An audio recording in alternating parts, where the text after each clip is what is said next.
Tomorrow is a special game for you. Tomorrow you go head-to-head with Liverpool, two of Europe's big teams. How do you approach it? It's a Classico of European football. Liverpool, because of their history, because they're in the Champions League. It's one of those games that the fans really look forward to seeing. And Trent and myself have our history here at Liverpool. And it's always great to come to a place where they've loved you so much. We're coming to do our thing tomorrow, which is to play well and to come away with a good result.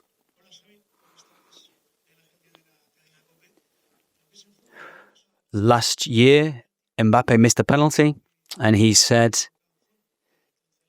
that he wasn't playing well. And now he's unstoppable. He can't stop scoring. You said you like your players to score penalties, to take their penalties. Are you going to be more strict tomorrow in terms of who takes the penalty? Are you going to give them the freedom to decide? No, I said it in the press conference. We decide upon who is the penalty taker. In this case, it's Kylian's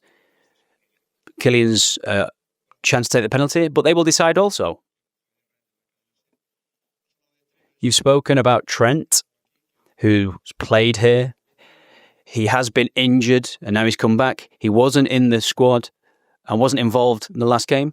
Do you feel like he's getting into his flow now, or is he missing something? No, he's good. He didn't play because of the context of the game, but he's available to play any number of minutes.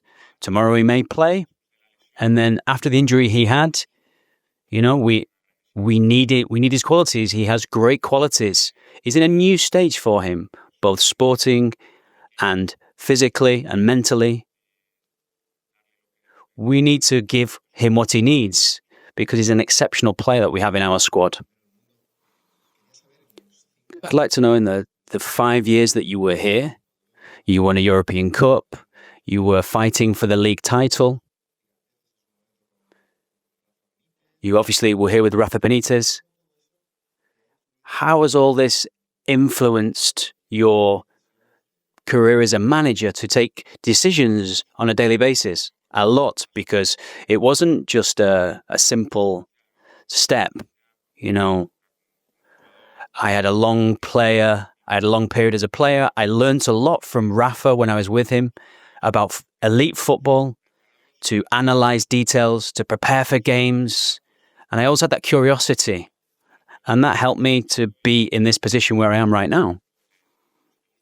And then if you like football, you want to be at one of Europe's big teams like Liverpool are. And there were some great years that I had at Liverpool. And they helped me a great deal as a player, but I'm sure they also helped me as a manager too. I remember many things from that period which I still use today. It's been so much harmony with your recent victories. You've only scored 1 goal from set piece this year. Can you explain the reasons for this? Or have you looked at that? You have players that can take good set pieces. And then Arbeloa said yesterday, I'd like to know what you think it's fair that the mark that he gave for your performance so far. You've asked quite a number of questions there. It needs to be one question in future. Or the second. I don't give myself a mark. Alvaro, we know he's very connected to the club. I'm really happy with Alvaro, my player, the way he's playing. I'll give him the mark back because he's playing really well at the moment. There's a long way to go. We give the final marks in June. We're working on this. We're working on set pieces, in answer to your second question.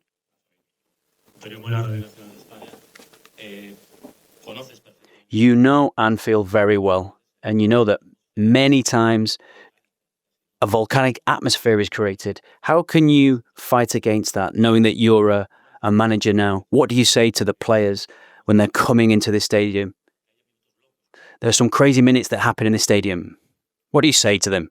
I think many of them have already experienced it. Recently or in a negative context most recently, but maybe not in the past. There are moments in the games where it's almost like there is a force that where the stadium is vibrating, and it can help the home team very much. These are players who know when it's heavily charged atmosphere, they know how to respond well. I really believe in my players. We can talk about it as well, but it's just the players that go onto the pitch. I'm on the bench, and sometimes you lose control of the game, but you have to try and prepare them mentally for these types of games. That's really important. And then the quality, the footballing quality, and then the personality of these players will be determining. We are going over who's taking the penalties for Real Madrid. Mbappé, Vinicius. You have an interesting history at this club because Gerrard always took the penalties here, but in the Champions League final in 2005, he didn't take the penalty, but he was on the pitch. Why did you take that penalty? And was that your first professional penalty? You're well informed. I'm sure that a few of the English colleagues remember this, but we'd already got through to the final, and the last game of the league we played against Tottenham, and Steven Gerrard missed that penalty. And then a week later, we played the Champions League final, and Rafa assigned either me or Harry Kewell to take that penalty. Harry Kewell wasn't on the field when we got the penalty, so it was my turn to step up, and I'd never taken a professional penalty in my career.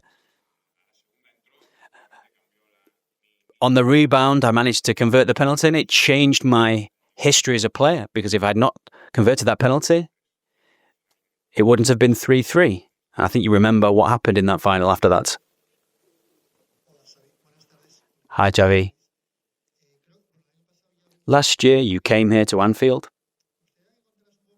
Could you tell us, how do you experience these revisits to these stadiums? But inside, how are you feeling about this return to Anfield? Do you let yourself get carried away with nostalgia, or do you control yourself? I try to not allow the emotions to overcome me too much, to be focused on the game in the same way that we prepare for all games. That doesn't change my preparation, my connection with the players, what we need to do, and then beyond that, what will happen. But at the beginning, you have to distance yourself from the emotion. I need to think about whatever stadium I go to, where I've had a connection in the past, you try to distance yourself a little bit so you can be more focused in looking in what I have to do as a manager for my team. Wirtz very well. He's adjusting to a new league here, and you know about that. Do you think he will be a success at Liverpool? Yeah, for sure.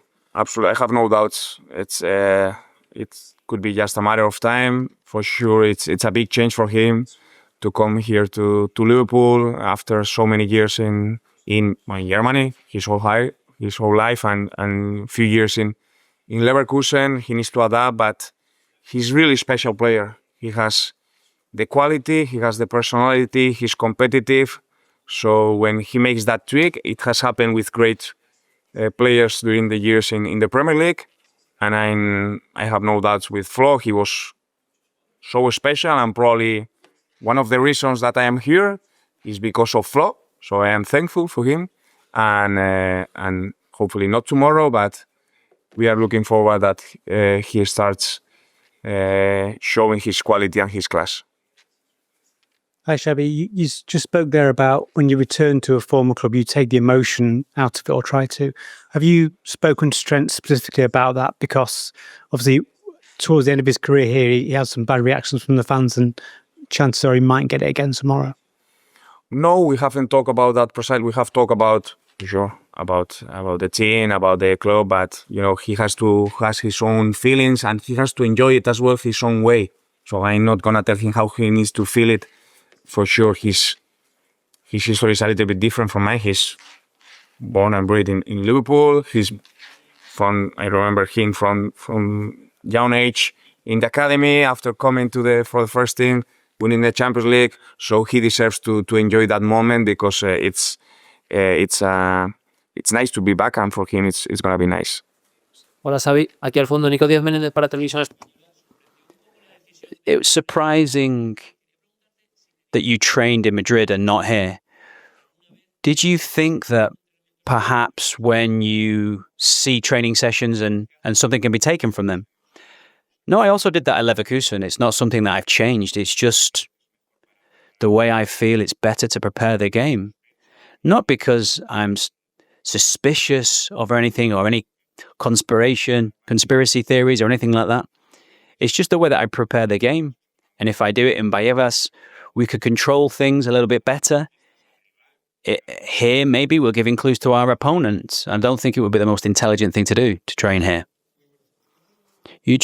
Carlo Ancelotti has just spoken in Brazil.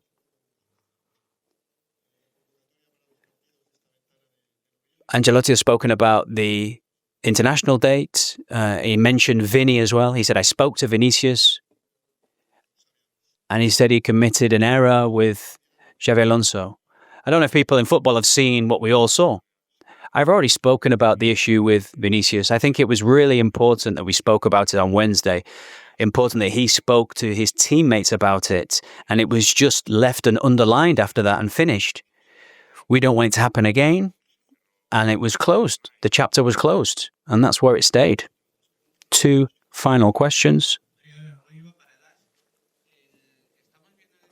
We're seeing in this Champions League, in this league phase, lots of goals in each game. In fact, there was a 4-goal average per game in the last round of games. When you're going into games like this and you've had very tight victories, do you think about the tension, not allowing yourself to be relaxed when you feel that a game is won? Does it make you feel more concentrated? Yes, you have to be focused at all times. Against Juventus, it was a really tight game. The objective was to win the game. But when you have the opportunity to extend the scoreline, they're really good opportunities to score goals, because you know that after our experience of last year, because we didn't really know how the format was going to be resolved, you understand that the most powerful teams are getting more points in those first round of games. And I think they will find themselves in the top 8 or top 12s. And we're learning about this format. And we know that when we have the opportunity to score goals, we have to be decisive to get the 5th or the 6th or the 7th goal. Because the idea is to get as high as you possibly can in this table. And it changes when you're at 8th or 9th position in the league. The other day,